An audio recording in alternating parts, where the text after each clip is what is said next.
Cool. So I was explaining it in that channel down there, but we're gonna plan to run for about an hour today, guys, and we're just gonna be talking about ranked success. I'm gonna have a VOD of this if anybody's worried about like I don't know something like taking notes or recording it themselves. So if you want to message me and get that after, or you can just join my server, I'll post it. Um, Julian might as well. Is the screen share working? Can you guys see the screen share? It says it's up for me. It's live. Not for you. Okay. So that's two people not seeing it. Can anyone else see the screen share? Three people not seeing it. Maybe I'll restart it. FaZe sees it. It's Haven. Yeah. Okay. So half seeing, half not. Um. Hmm. Maybe it's a role thing.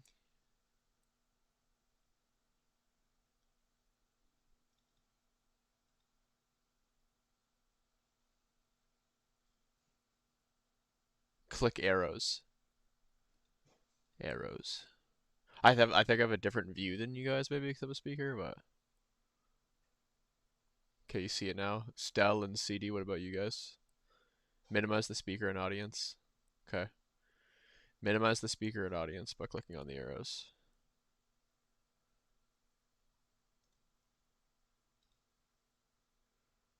Oh, oh. Stream failed to start. Error 212. 2012. Let's look that up. Error 2012 Discord stream. Typically caused by the okay. Browser-based streaming settings.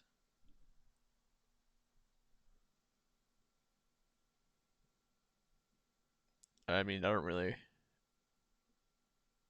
Can maybe you try this, turning off hardware acceleration in your Discord user settings. I don't want you to go into your other settings, but try that maybe. Regardless, we're gonna go ahead and get started. If you can't see it, again, don't worry. Um, just try to problem solve it on your own there for a minute or two. Worst case scenario, you're gonna have like the VOD. So sorry about that. I have no idea like what the Discord thing is. Okay, guys. So let's go ahead and get started here. So the first thing, we're gonna be breaking down three things today. Okay, the first thing is we're gonna be breaking down the meta and ranked, and we're gonna be talking about why things the way that they are. We're going to be talking about what high elo players are doing differently than kind of just like the majority of the community, or maybe like the average player. And then our third and final thing is kind of like summarizing everything we talked about and focusing on application and putting yourself in a position where you can actually climb and put it to use. Before we jump into anything today, I'm going to break down something that you probably have heard of before. It is a little gimmicky, but I do pull one main thing away from the idea of what I'm drawing here, which is going to be called the 40-40-20 rule, where you can kind of apply this ideology in any game that has a competitive ladder. So, what this means is basically you kind of get put into situations where there's a little bit of like randomness to it, where 40% of the games that you play, you win. It could be for any reason.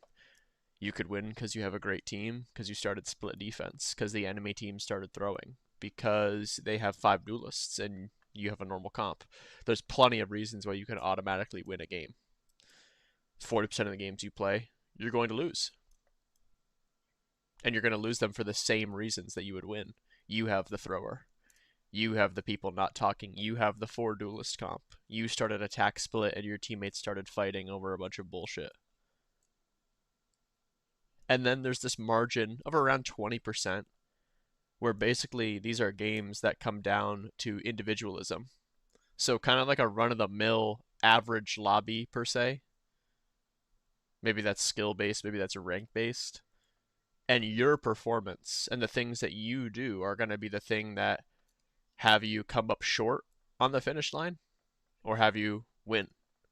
So that's going to be your kind of like 13-11, like 13-10ers. In terms of mentality, The thing that we always want to apply ourselves to is that we are in a 20% game where it's going to come down to it being 13 to 11 and that every round counts. Okay. And the reason we're talking about this right now is because everything that we're going to break down today, we all need to be on the same page in the understanding that you can only control what you can control. And knowing that, you want to put yourself in a position where everything you think about and do is intrinsic. It's from within. It's about you. It's not about your teammates. It's not about who you're with or who you're against. It's not about how good or bad your situation is with so many other things that could be involved. It could be your setup. It could be your connection. It could be your comp. It could be the map. It could go on and on and on and on. You can come up with the shit and cope. Okay, at the end of the day, you want to sit in this 20% mentality that, okay, these rounds count.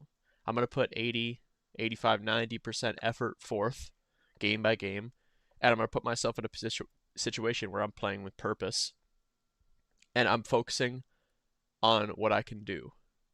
Are there games where you're going to need to be a little more chaotic, a little more sporadic, do things, take a little more risk because your team isn't good? Yes, there are.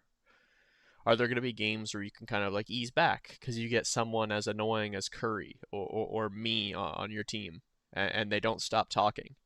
And we're making setups, or we're making adjustments, and we're calling out good things to do and things to remember, and you can just wander around and focus on your crosshair and get kills. Yeah, you're going to have those. But at the end of the day, you'll never be punished for functioning out of this mentality because if you segue this into an auto win, great. You know, you're up 8-0 on a map and the enemy team is typing in all chat, you know, they're mad at each other, they're making fun of each other. Great, you automatically won. Hey, at least you started the game good. Okay, in a situation like this, an auto loss, let's say, exactly, emojis and all chat. Let's say you try 3 or 4 different times here, okay? A really good try, you know? You talked about doing a different setup on defense, you tried to change something, you're trying to work with people, and no one is reciprocating the energy. This is the simple idea of save your mental and go next, because you cannot throw yourself off the rails trying to tell someone who doesn't want to play the game how to play the game. They want to do random shit. They want to do shit their way. They don't care about you or anybody else in the server. Don't try to feed into this stuff. If you give it 3 or 4 good solid attempts and you actually try and you go near that end of the capacity that you have and you're down 1-7 on defense corrode, okay, it's all right. You know, just let it slip. So we might revisit this, but in terms of mentality wise, everything that we talk about today, I want everybody to remember that it's intrinsic and it comes from within. It's about you. We cannot sit here and talk about variables that are completely random. All of the takeaways for today should come from about what you are doing. It did just start, yes, and I have a bot of it. So if anyone has to leave or whatever happens, you're not going to miss anything. All right. So let's begin talking about the current ranked meta. It's important that you understand what you're constantly going up against. And it's even more important to understand that you are in a position of advantage when you have a team who is kind of choosing a crazy amount of self-sufficient roles, because now it's going to come down to relying on these roles to kind of like have impact to potentially win a game. So with the ranked meta, the idea of self-sufficiency is very heavy and it's very pushed simply on the idea of the average player and the player base. Okay, we'll put some characters on the screen here. Let's put the flashing initiators on the screen. We'll put agents like Vice on the screen. We'll put utility-based controllers on the screen.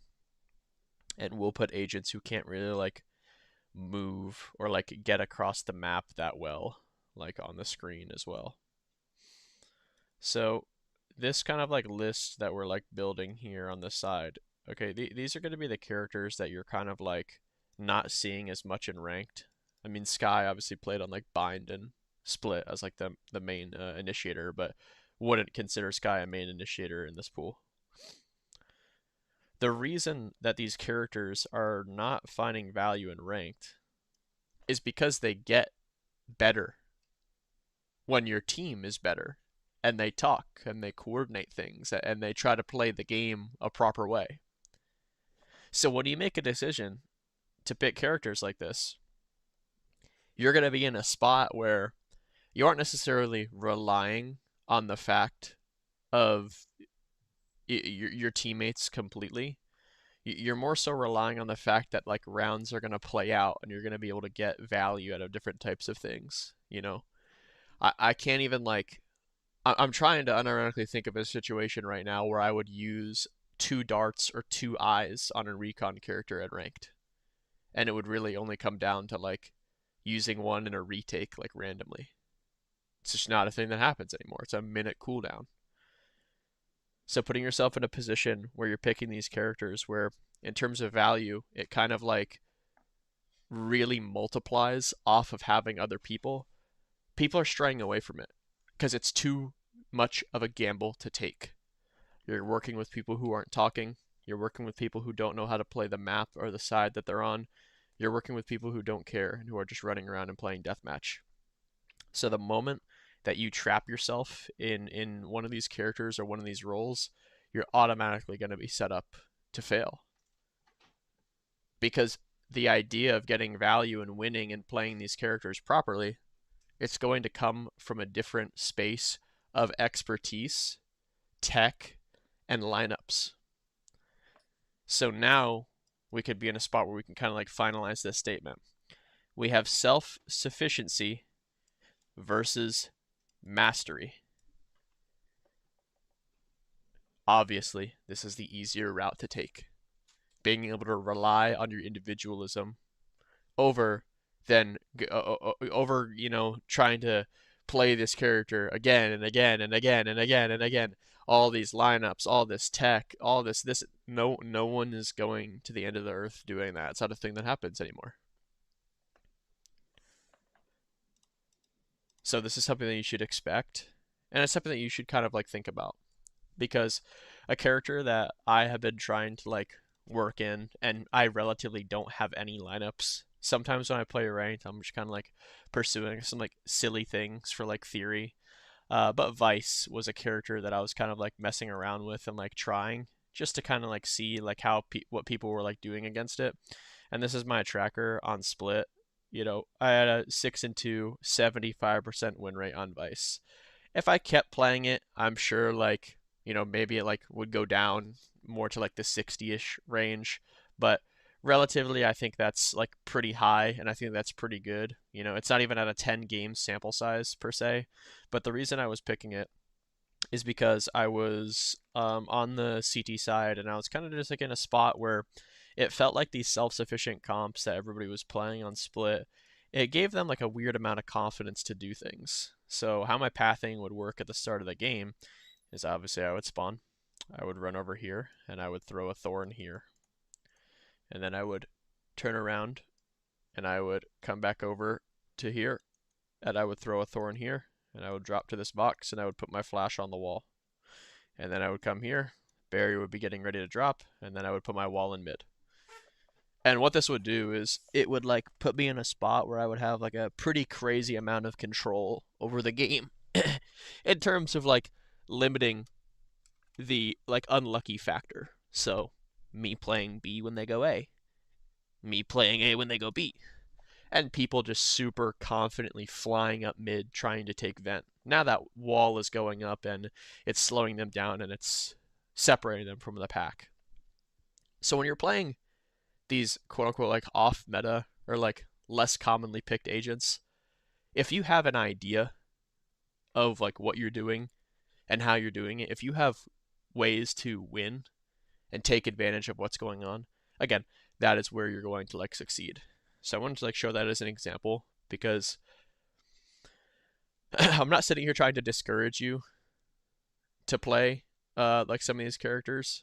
It just comes down to the fact of like I don't want to see you like autopilot pick one because it's quote unquote good and not know what to do. because then you're just going to be overwhelmed and you're going to do like a bunch of really bad shit. Like for example, if you're going to pick Vice off of just what I showed you, okay, 90% of you are going to do, maybe not 90, but a high percentage of you are going to do something shitty like this. Okay, you're going to do something stupid like this. And the reason this is awful is because it's like, what about the rest of the map? I wouldn't even prefer to have this if they hit A. I would rather be playing Chamber, and I would just rather get a kill and TP out. This is going to get baited by a Yoru. This can get broken by a Raze. And this is hard to capitalize off of. You're going to be playing in a bomb site. Okay, yeah, you can play map, you can play slant, you can play quad. Okay, you're in a spot now where any type of flash that's coming out of the choke is hitting you. Any type of drone is going to be able to see you and kill you. A waylay dash in is going to be able to slow you and you're going to die. You have to actually think about what you're going up against.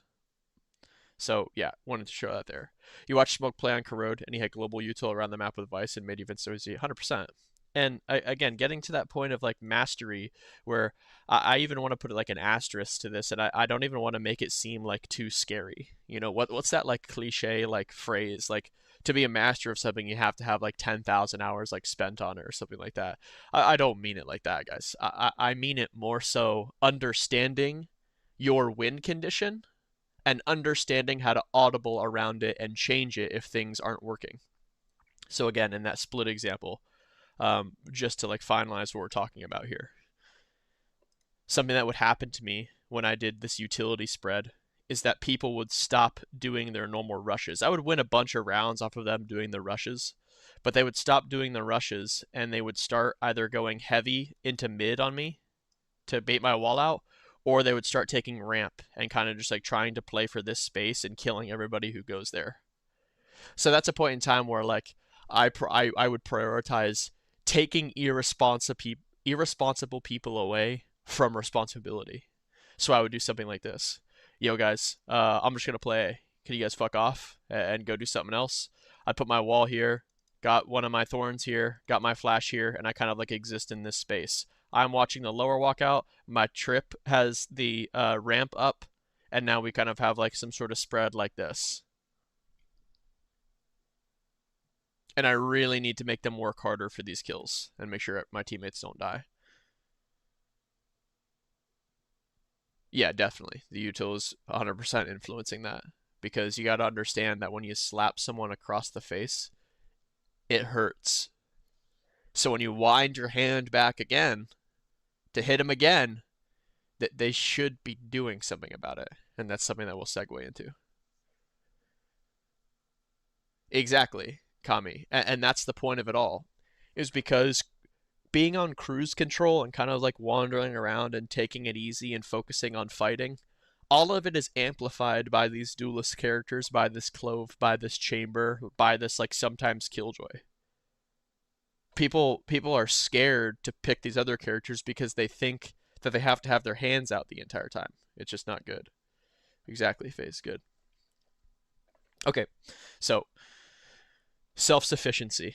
Okay, we have a very serious expectation of kind of like going up against this. And a point that I forgot to make, sorry to backtrack here, but I wanted to showcase the 60% idea. So again, we talked about the 40-40-20 rule where 40 win, 40 loss, 20 about you. And I just wanted to kind of like showcase that I'm not like bullshitting with you guys. It's a competitive ladder game. You know, this is how it works. So this guy changed his name. It was a player named Chillin. I believe he was on a college team at one point. He's the current rank 2 in Radiant. You know, no offense to this guy. Somehow, he's just like filling and doing a good job of that. And you know, he must be doing good with like using his microphone. I'm sure he has like some like good utility here, and it seems like he understands the win conditions of kind of like the games that he's in with the characters that he's picking. So, you know, good for him. But again, 61% win rate here, guys. Gets you rank 1. 61%. No one's at 85. Nobody's at 100. We're talking about every other game you're winning. Here's Needy. A little higher. Just about. 63. Different approach than the last guy. You know, duelist Clove insta-lock. Okay, what do we interestingly see here, at least in my opinion, from a Jet only player, is a fade 80% win rate. You think this guy has a single lineup on this character? He doesn't. All he's doing is he's deathballing, and he's using his util aggressively to get info for him to be able to take fights or to set other people up to take fights and do things. I can promise you he doesn't have a single lineup. I can promise you he probably doesn't even know you can pause the tether when you throw it. Like you can like drop it where you want. He probably doesn't even use it. Self-sufficiency. And here's your pro example in Oxy. Not even 60. Not the best example because he's in a position of no delay. So he gets sniped probably every single game. And he's actually so good that he'll still beat people sniping. But again, agent pool here. What do we see? We see Chamber, we see Jet, and we see the Initiator Phil. So this is your point of like into the meta where if you're asking yourself the question like, okay, knowing this, what should I be doing, right? You want to be in a place where you're in a good, confident stance of your identity, okay? What is your identity? Are you a duelist? Are you more of a clove? Are you more of an initiator? Okay, that's good. You should absolutely be looking to grab onto that and hold it. But now looking at these other people here, okay, Oxy is 10 games less than his identity, filling Sova. So we're always talking about self-sufficiency, how these roles are the best. Man, it is like the buffet in the middle class white area where you live. When they bring the crab legs out, they all jump on it. They all jump on the crab legs. The crab legs are gone in a minute. If you weren't there waiting for them, they're gone. It's the same thing with these self-sufficient characters, right? So, when you play Duelist, when you play Chamber, when you play Clove, this is a hot fucking commodity, guys. You better be fucking picking it and not setting yourself up to fail by filling something random or whatever it is. And on the other hand, okay, you can't push all of your chips in and go all in. And what I mean by that is only being able to play one thing. Because as we've seen in Needy's tracker and Oxy's tracker, you are going to constantly have to fill. Because people are cheating, guys. They're literally cheating using external things to lock characters. So I'm not even talking about the fact of a guy loading in quicker than you and playing the same agent as you. I'm talking about people who are cheating using an app to pick characters. And again, in self-sufficiency, there's only a few we're talking about here. So they're going to fight over it. So you got to be prepared for what's going to happen when you don't get what you want. Okay? And that's going to be something that we can kind of like segue into later. But again, something to consider in terms of like, the confidence level here. Where like technically speaking, Oxy has more damage output on Sova than he does on Jet. Technically speaking. So it's like, from a confidence standpoint, it's something that you have to be able to kind of like get over the hurdle of. And what we're referring to right now is stepping away from the identity. That's your comfort zone. That's your safe space. But you have to have the confidence to be able to pick something up, when you need to. And again, if you don't have the capability to do that right now, be aggressive in the sense of picking the character that you want to play. Because the entire game is based around you, right? That's what we've been talking about so far. So if you know how to win, if you know how to play the character, if you do good on the character, you should be good. You have to cover your own ass. But if somebody cheeses you and they take it, now what? Are you going to take it out on them and make fun of them for not doing as good as you on the agent and be weird and have your external locus of control run rampant? And you just blame everybody? Or are you going to try to have a takeaway from it? Ah, shit, I gotta lock that fucking character. I can't let these random people have it. Look what's happening. All right, since I don't have it, since I don't have the character, what am I gonna do about it now? How am I gonna win? Can I talk to him and can I try to set him up? Can I bait the shit out of him and push him towards these more objective based ideas to where he can break a crossfire or get into a bomb site for me and I can trade him out? Think. Every rank game you play is the equivalent of a sale. Okay, if you're a car salesman, you're going to be my best fucking friend. for 30 minutes. And the moment I sign my name on that paper, you will forget about me within the day. Fuck them. They sign the paper. It's done. It's the same way with working with people in this game. With the amount of like insecurity and the amount of like just social blasphemy that you like see and hear from these people, that's how you have to mentally prepare to play when you want to win and get better. Yeah, 100%. That's a great point of like a 40% loss. You know, it's a game that's unwinnable. This might sound cringe, but I built this habit of adaptability because playing this game is similar to Blue Lock. If people have watched it, okay, I haven't fully watched Blue Lock, but that's interesting. Some people might be able to understand that and pick it up. Okay, so getting back to the meta point here. Okay. When we're talking about self-sufficiency, we're talking about the idea that you don't relatively need help to have impact. So most commonly, what you're going to experience on defense is you're going to experience 1 to 2 people aggressively developing lines of control, and you're going to experience 2 to 3 people running around in a fast rotate kind of mindset.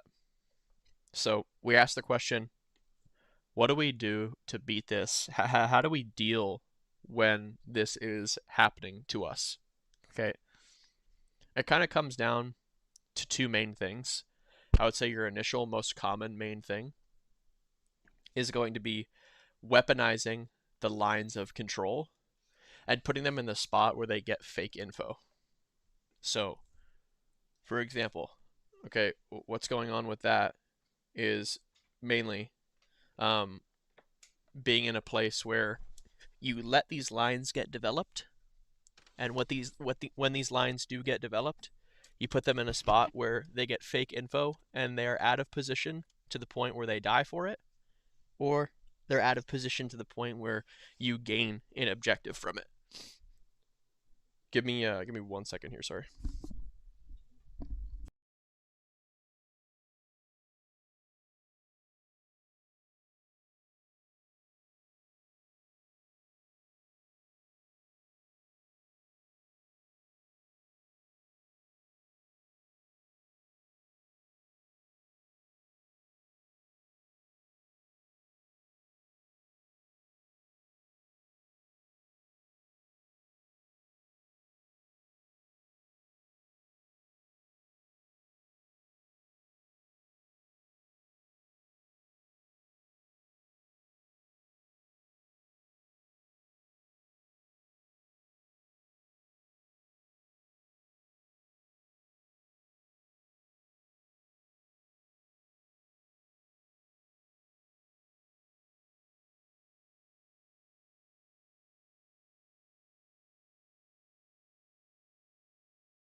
Okay, sorry about that. I'm back. Okay, so taking advantage of developed lines. Okay, what does that mean? It basically comes down to 2 things. Your intuition, okay, and how the game is played, and that there are a finite amount of ways to play. It's not infinite. Don't trick yourself and think that it's infinite.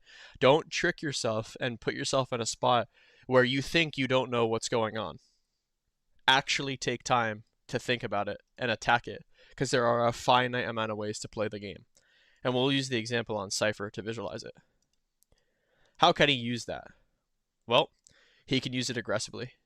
First one that I think of is putting the camera up here that looks into A main, and that can get that instant info.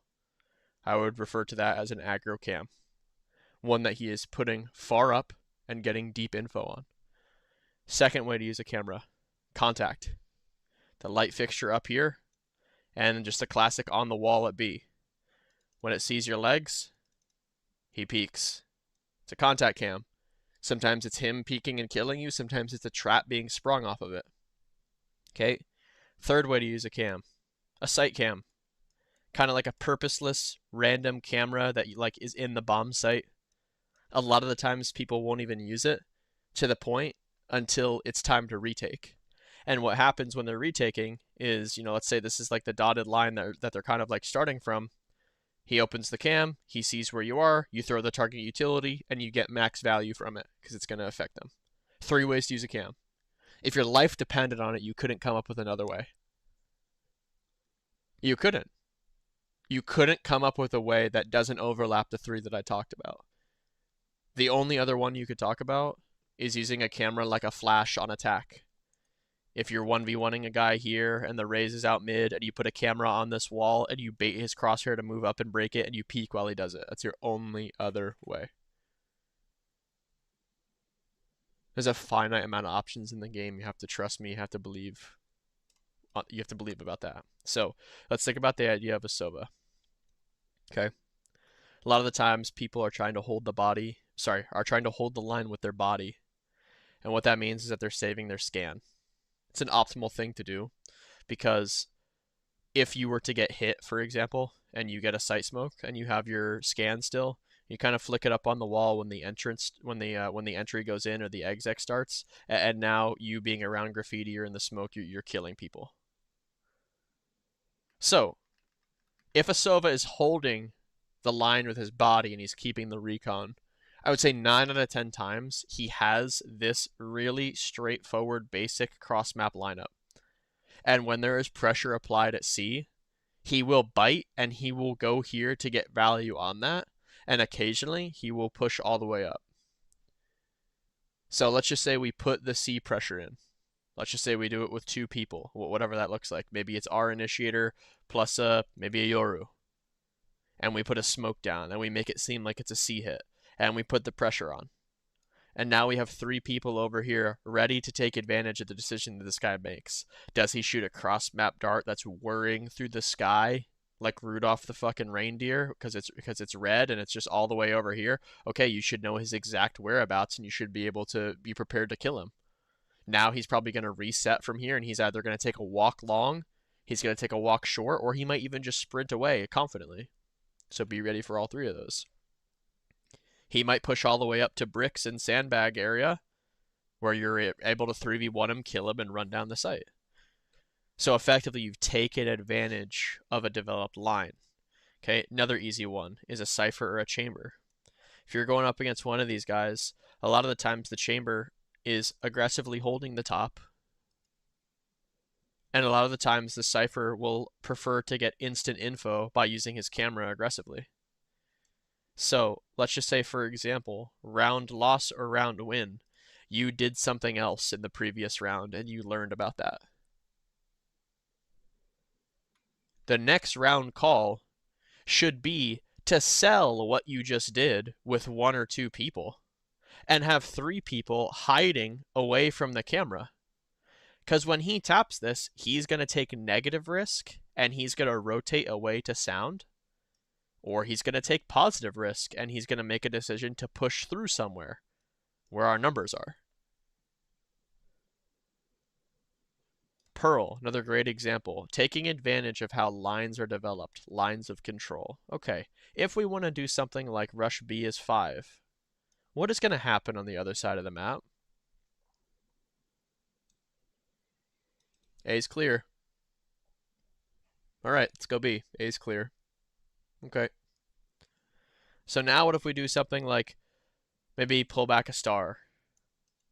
Maybe even something more aggressive where we run up here and we drone and we pressure this aggressive chamber who's up on the line and he has a TP to get out. Or better yet, he's playing kind of like scared over here, like a little bit chicken, and he has to peek into the drone. Maybe he gets tagged, and their clove drops a smoke. Now there's no more line of control. Now it's B. And again, if this guy's doing this, we have 4 people over here outside of A getting ready to take that timing. We're taking advantage of that line of control, and we're selling them the fake info. But as long as we don't do anything ridiculous to make it seem like it's a default, we're going to be able to kind of catch them. So picking up on this stuff throughout the game is going to be very important in terms of like beating this. Because if you don't, One of these two is going to win the round with his body. He's just going to have a line. And what that line is going to do is it's going to enable 4 people to play between the brackets. If he has A line, no one's coming to help him. If he has C line, no one's coming to help him. The only help this guy has is his trip. They're all going to be playing for the B and the A area because they have a soft containment. Remember that through self-sufficiency, people really lack managing responsibility. They kind of have to like come up with it on the fly and present these kind of like band-aid random solutions based on the type of setting that they're in. So it's really something to remember. Because again, if you let those lines get developed and you let those decisions be made, you're always going to be running into 4 because you're going to be running into the original line holder and the rotators. Or the anchor, whatever you want to call them.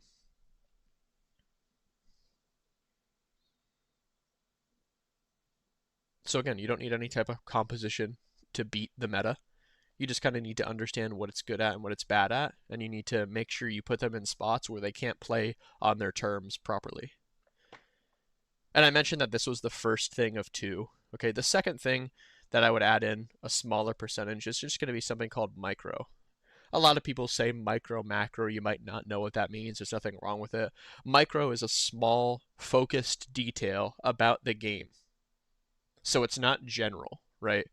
A general macro idea would be a Sova using a dart to set up a line, okay? A micro point of that would be like, where does it land? Or what type of decision do they make when it's broken? What type of decision do they make when it is, when it reveals? So a micro idea is, let's say that in the example of the cipher, let's go back so we don't lose this just for the sake of it. Let's say that you don't want to do the kind of like default idea because they have like an op and you could get killed if you're contacting around. Okay, if this guy is making a decision like this, okay, usually what that means is that he is alone, number 1, and number 2, he is now confined to the right. So instantaneously rushing this guy would also be a good idea in terms of like presenting a win condition, coming up with ways to win rounds, because he's out of position. It's not like he's the spider sitting in the middle of the web and he's just waiting for you to come in contact with it. And as soon as you do and you get wrapped up in the trip in the cage, he's going to just twirl you and fucking, you know, the silk and liquefy your insides with his fucking venom. It's not going to be like that. He's completely out of position.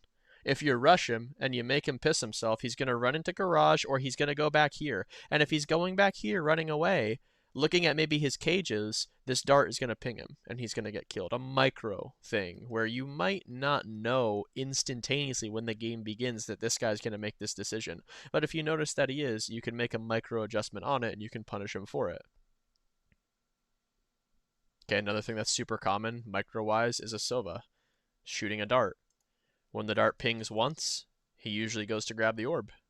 So a lot of people, what they'll kind of do to cheese to get kills on this line is they'll let that dart ping and then they'll come up and they'll peek. They'll get revealed on the second peek. But the fact that the first ping happened and the second one is going out and he's sitting there trying to process it, he might be sticking that orb and he might be dying. So if you notice that he does that, again, another micro detail that you can take advantage of somebody on. So that's kind of like the setting of like the meta and what's going on. Now, we can transition to what high-elo players are doing differently, okay? So now, getting away from the idea of this, okay, a lot of high-elo players are putting them in spots where they are getting the maximum amount of value from the idea of the 20% game, where it's going to come down to kind of like a 13-11, and it's going to be a situation where rounds count and you want to stretch your impact as far as possible. Okay, so for the example, I would like to take a look at 2 versions of the Twitch Smoke account. Okay, so the one we're looking at right now is the Duelist version. Obviously, he's been playing Duelist for the core team. So what that means is he practices it in ranked. Okay, he wants to get as many reps as possible. So looking at the characters he plays here, okay, we want to consider the idea of, okay, you know, what is he doing to make sure that he has impact? The first thing that he's doing is playing Yoru. Okay, why is Yoru broken? Yoru is broken because you can play in positions that could be considered one and done, and you can get out. You have unlocatable flashes, and you have cross-map TPs. So you can be everywhere at once, and you can take a crazy amount of risk. If they go C, he's ready to counter them at C. If they go A, he's over here, and he has a flood idea. The concept of autopiloting is always referred to as negative because it means that you're not thinking about the game. The point of autopiloting that you actually want to be at is when everything that you do is almost scripted in a sense where you can really focus on what the opponent is doing and you can focus on your crosshair and it limits the amount of hard critical thinking you have to do. So like I said, he's in a position where he knows exactly what he wants to do against the C rush. If they do a default, he might take risk and push and do something like break the trip and break the alarm bot and then TP away, because that might cause a reaction into A. When he TPs, he's going to make the decision of, okay, are they going to speed up? I'm going to decide how I'm going to do my flood. He might do the extra flood, okay? And what that is going into heaven, and that's putting a clone on this ledge so it actually drops out. And when you put a clone on that ledge and it actually drops out, people shoot it, and you flash while the clone is going out, and you kind of get a double, and you're able to kind of like drop in on the box and get that kill. If it was a thing where they didn't react, okay, and it was a situation where they're defaulting again. 9 times out of 10, he's instantly gonna send a TP back to where he came, and he's gonna go get info over here. So that's gonna look like one of two things. He might set someone up to get info and say, "Yo, I have a flash," and flash this guy back onto the line, or he might ask for this guy to drone for him, and now he goes and gets the line back himself. The main thing that we're talking about here is the concept called the fog of war. Okay, so this is something that like you'll hear in like MOBAs mainly. If you play a setup like this,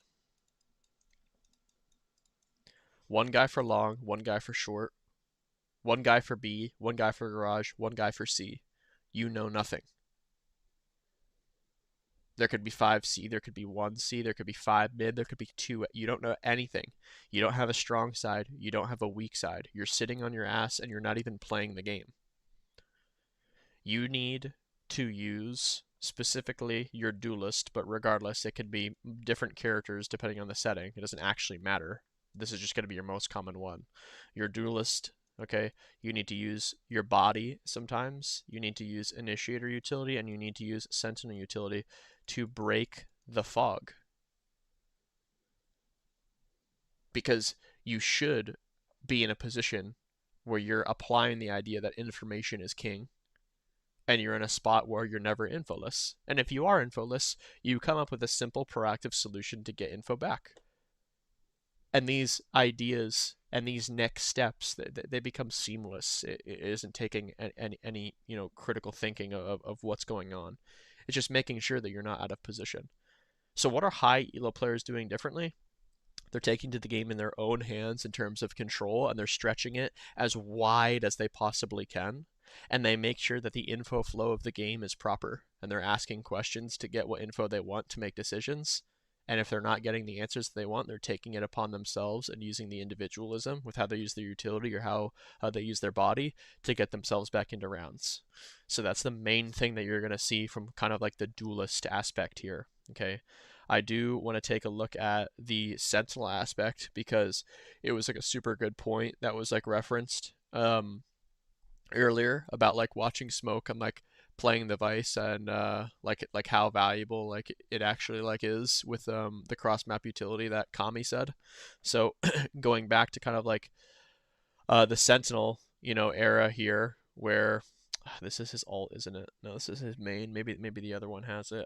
I just want to try to see if we can find an act with like more. Okay, here's like a not a bad one with like the Vice utility. Okay, so what we're gonna see with the Vice utility here is we're gonna see a lot of like cross map value in terms of like the confidence in security. So here's like a 1000 tracker score game like on the Vice. I mean, this is a little too old. Can we get something a little more recent, or is it just all Yoru?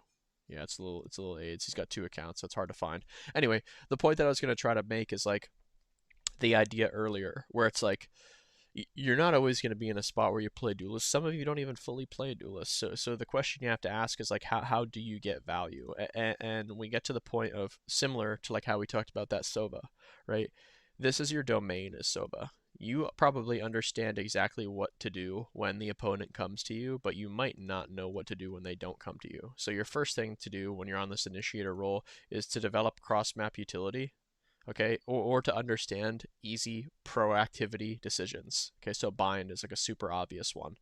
Just transition step by step to what's going on. If you're strong side A, weak side B, and you're doing something like flashing the bottom of long, and it doesn't ping, immediately get ready to send someone through this TP, if not yourself, to crunch and fight showers, because we're just assuming that they're like working A here. And we want to be in a spot where that's hard for them. Okay, with being an initiator, your job is to make the game hard for the opponent and easy for you in terms of like the decisions that you're making and the info that you have. So again, that's kind of like a version of like that self-sufficiency that we talked about, or being able to like get proactive and what people are doing in terms of like confidence, rather than like always thinking about is it worth it or like do I need to do it. Just having the confidence to make decisions is super important. Okay, so again, we're in a spot where pro players are picking self-sufficient roles when they are kind of like flexing or filling. It's a spot where they're playing it simply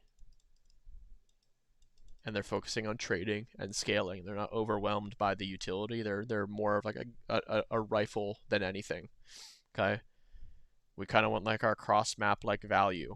Okay, that always isn't going to be through utility, and that always isn't going to be through like a TP. It could just be info.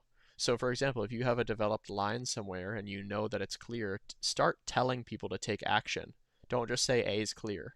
I don't want to hear that A is clear. What I want you to hear, what I want to hear is get ready B, get ready mid. I don't care that A is clear. Don't tell them that, because now they have to think about what that means. Tell them what they need to hear. Get ready mid, get ready B. Action in your communication. So again, cross-map value is extremely important, because the idea here that we're pursuing is that you're the best player in the server. So if you're not getting the ball as the best player on the court, what the fuck are you going to do to have value? Okay, maybe draw a double team to make sure that someone on your team is completely open. Maybe make it seem like you're running a play or you're doing something that you normally do in your film to have like the opponent react to you and to get a shot. The LeBron effect. Sure, exactly. Okay, application and climbing faster. Okay, I have three main things that I want to close on here and talk about. Okay, the first thing about application and climbing faster is going to be the mentality that we talked about being intrinsic and being all about you. Everything is about you. These games are a simple game of poker. And I don't mean to say that like you need to know what poker is. Poker's just a game where you get cards. Sometimes you get good cards, sometimes you get bad cards. Welcome to fucking any game with a ranked ladder. Sometimes you get a guy with a syringe in his arm, sometimes you get people who are trying. It's about what you do and how you play. You want to have this consistent 80, 85, 90% effort level, and it can vary based on the energy that you're receiving. Is no one talking to you? Does no one care about your presence? You've tried 3 or 4 different times. Don't go crazy. Don't freak out over it. Let it be. Do whatever you want. Play for stats, play for kills, run around, have fun. It doesn't matter. It's over. Are you in a spot where, again, you have like a really like good lead, you're really confident in your team? Okay, run around and have fun and get a bunch of kills and do what you want. It's not too serious. But we always want to play around this idea that it comes down to us. Do we have a lurking duelist? Okay, let's create a commotion on this side of the map and be a little ridiculous with how we use our utility and how much risk we take. Because our lurking Reyna over here is either going to now get value from this decision because the opponent will push into him because they think it's B, or they're going to leave because they think it's B and he now might be able to get a play. You can't sit here and tell this guy how you want him to play the game because it's not going to work. Second most important thing is understanding that idea about self-sufficiency and kind of like the mastery point of those agents. I want to see everyone here picking something that they are absolutely confident and comfortable in their ability on. Okay, And to answer the question, how do you know when that's the case? You should know how to defend each lane of the bomb site. You should know how to defend the bomb site itself. You should know how to retake the bomb site. You should know how to rotate, and you should know different timings of how to use your utility and different ways of being passive and aggressive. On attack, you should understand what your strengths and weaknesses are in terms of the lanes and the space that you're working. You should understand that your focus is abusing people and taking advantage of them, and whatever that means for you and your character. Maybe that's deathballing and fighting together. Maybe that's lurking. Maybe that's letting rounds play out. Maybe that's telling people to wait for your stuff. Maybe it's noticing that these people are running it down, and you want to complement that by not sitting there and droning. So you just flash and go because they're running it down. You need to be there to trade. The drone does nothing. So making those decisions there where it's like, you need to remember, if you're not going to pick a self-sufficient character, okay, here's your difference right here on bind. The reason you're not going to pick someone who's going to have guaranteed value is because you are bringing something to the table on this character that is going to outweigh it. That could be lineups, that could be the way you play defense, that could be the way you play offense, that could be directly countering characters that exist in the meta that you go up against all the time. That's where our idea is. And our third and final thing that I'll recommend is going to be increasing the amount of time that you play ranked. What that's going to do is that's going to increase your sample size. Okay. The sample size, okay. The sample size comes down to the idea of this. Let's say on average you win and you lose 19 RR. If you play 30 games in an act, calculator, 30 times 19, you have 570 RR to play with.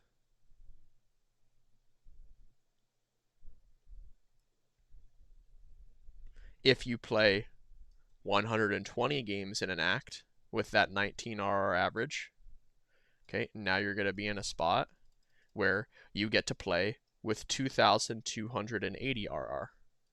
So the idea here is that you are increasing the sample size of the amount of RR that you're working with, and because of that, you could be in positions to actually peak out and hit higher ranks. I can't even stress the amount of people that I coach, guys, that hit their peak rank when they play the most. Obviously, you know, there's life, things come and go in terms of time and responsibility, but at the end of the day, prioritizing playing is always going to be a very good thing. Okay, and the second thing about this is going to be what I would call parking. Parking at your peak. So let's make an assumption here that we are talking to a demographic of people who are diamond and who are ascendant. Okay.